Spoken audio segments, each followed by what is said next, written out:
here. There we are we ready, Richard? Let's go. Ready. Live with Habakkuk Baldonado. Haba, how you doing? Thanks for joining the podcast. The chat. Everything. You doing all right? I'm doing great. How about yourself? Thank you for having me. Certainly. Your coach made huge news on here earlier this year. We don't know if you'll do that, but we just like honesty, so we're good there. Richard and I were talking off air. It's quite a road, and I know other people have been down this. ACC Network has done a piece before. Local media has done a piece before. The backgrounder story's unbelievable, and maybe you'll push it into the NFL. I mean, that's obviously the goal. But to go from Rome to be an international guy to play Division I college football, nobody's asking you to be some focus or some person that makes the game international, but it is one heck of a story. How did it all come to being, Haba?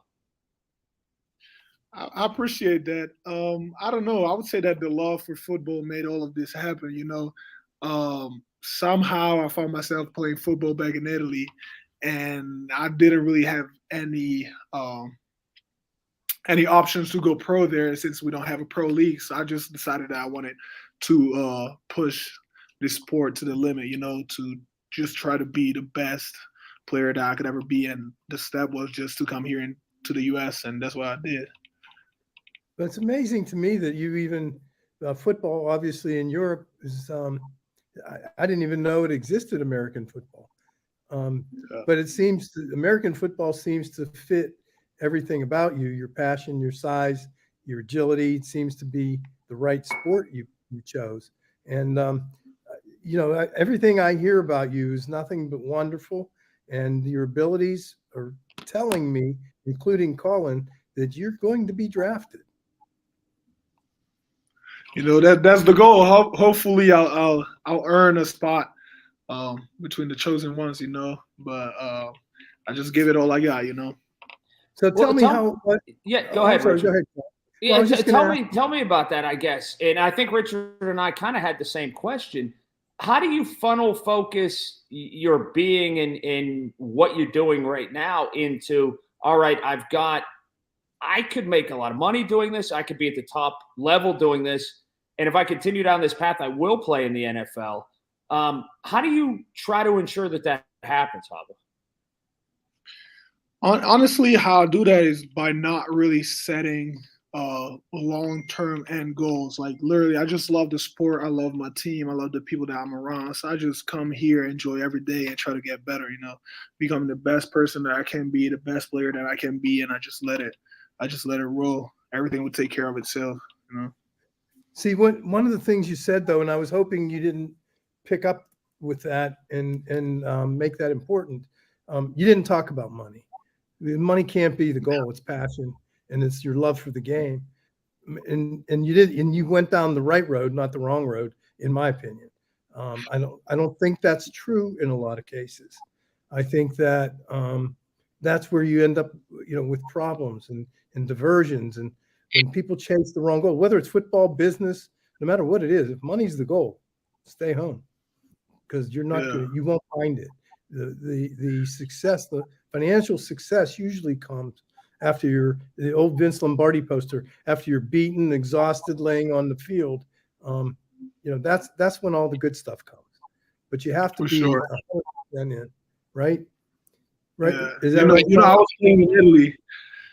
I was playing in Italy. And I had to pay to play. You feel me? So that's where I come from.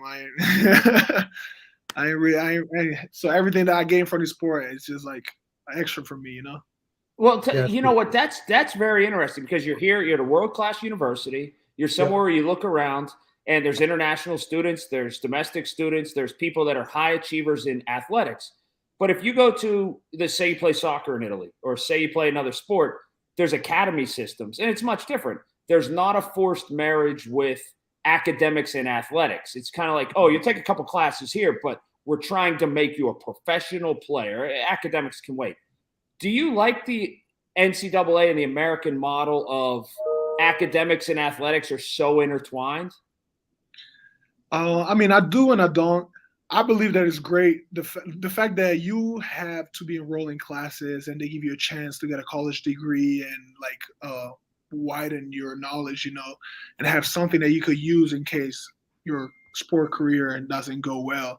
That part is great, but it makes it really hard on student athletes, because if you think about it, like we're just like 17, 18 to like 21, 22 years older, just trying to make a buck, like just trying to play the sport that we love, and we're like busy 24/7, like killing ourselves. That part is hard.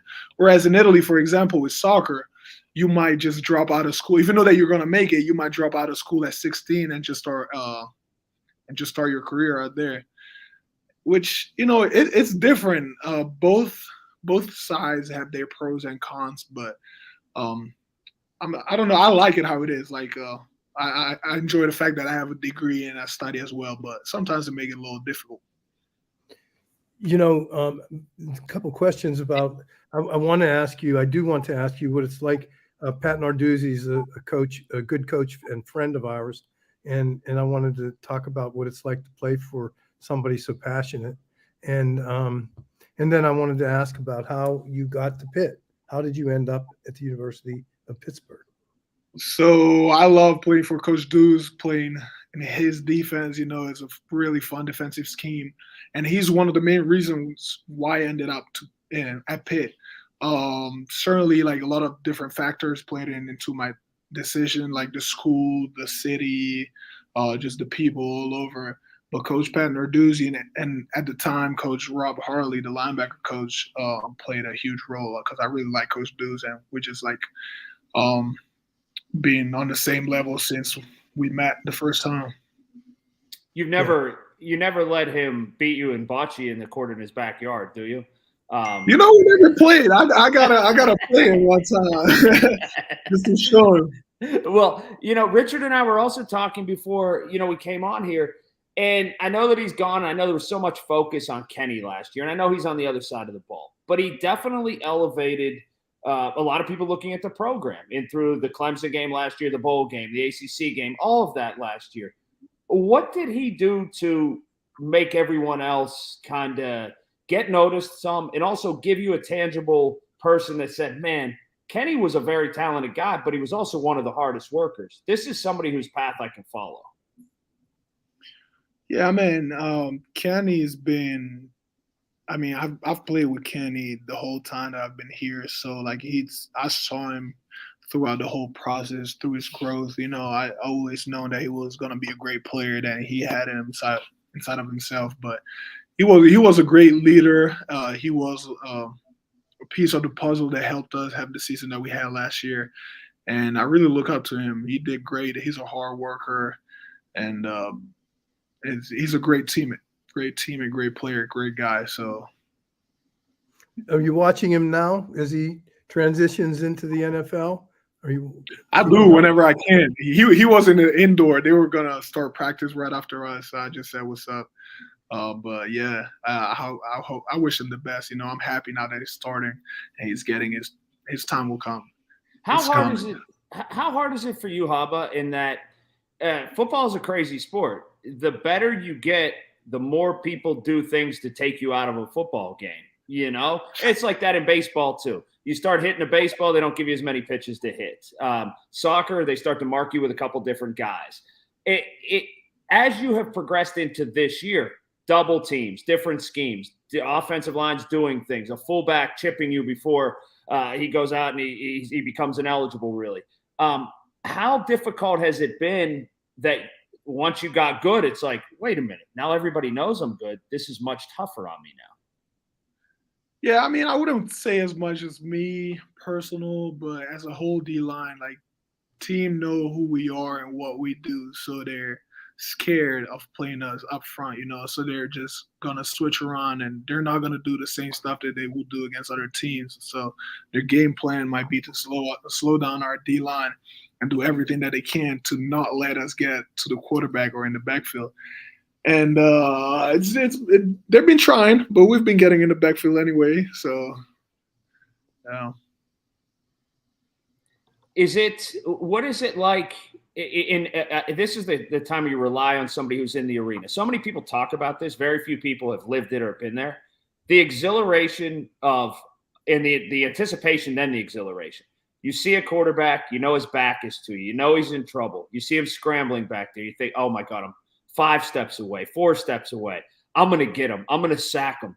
Take me through that process and what that does from an exhilaration standpoint, and then the capper sacking that guy. I mean, what is that feeling like?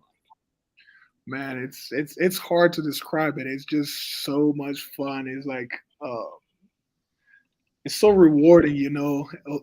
All the work that you put in, like, just flushes into that moment, that single moment, you know. But while it's happening, it's more just like reaction, you know. It's not really I'm thinking what's happening. I just react to stuff, and once I get him, I'm like, oh, I just got him. So like, you know, I react, and it's a great thing. Well, you seem like such a nice guy. Really, you do, and I hope you have such a great career in the future. I really think that you are very deserving of it, and I'm just still flabbergasted that you started in Italy. I don't know. I appreciate you, but yeah, it's been a crazy journey, a long one.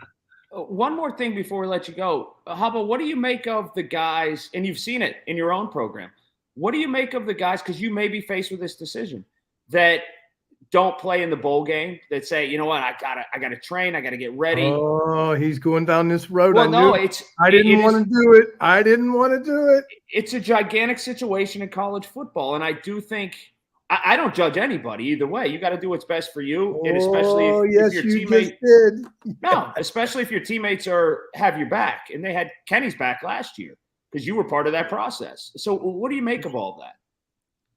You know, this is really hard decision to take, especially for the players, because, you know, like, as a player, you love your team, you want your team to succeed, but there's that point at the end of your career where you have to decide between your team's well-being and your own well-being. You know, for example, Kenny, like, he had millions on the line, he had a whole career, and for one game that doesn't really go anywhere, you feel me, he would risk to end up like the Ole Miss quarterback and get hurt and lose millions and maybe, like, even lose his chance in the league, you know?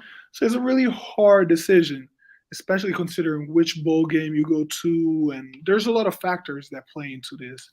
And especially nowadays, a bowl game is really just an exhibition. It's just a game between two teams that doesn't really end up counting towards anything, you know?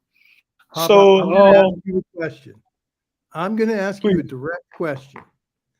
You're coming out in the draft, you're expected 3rd, 4th round pick. You get into a bowl game at the end of the year. Let's make it 2nd round pick. Do you play in that bowl game? You personally? Me personally? Probably. I'll probably would. Yes, and I can tell that. And honestly, that I was giving Colin a hard time, but it was really me that had the issue with it. I had an issue that Kenny didn't play. I mean, I wish Kenny the best. I hope he does, but I'm old school. I'm old fashioned, and I'm old, and I don't see it. I just don't see how that's right when you have a team that got you to the point where you're going to be able to make millions, but the making millions part came up, and that's the part I don't think should come up. Yo, listen here. I'm new school, and I'm about go get yours whenever you can, because that's what it's about right now, especially if it is a meaningless bowl game. But there is, I guess, to bring it back full circle, Haba, it's not just a whim and it's not just a decision. Like, a lot goes into that decision, right? For people that have to make it. 100%. Because, like, it's even weird because, like, if you think about it, the time between the last game that you play and the bowl game is usually so long. It's like 3 weeks, 4 weeks, and people don't really hit during those 4 weeks. So you get back to the game is the first time that you hit. And that's why I believe that so many people got hurt. So, you know, there's like, it's tough, you know, it's tough, but people do it both ways. I don't hate anybody. Like, if you I love any one of my teammates. Like, I love Kenny last year. I was happy for him going to get his. The only thing Kenny needs right now is a new offensive coordinator, and then he'll be great. Well, there we go. I can't talk about that. I play defense. Well, on that note, thanks for joining us. Really, Robert, really thank great, you so great much. stuff. This is where I'm supposed to say, I think, wait, let me think of this. Grazie mille, prego, ciao. Right? That's good. That's good. I just say prego to everything. Yes. Prego.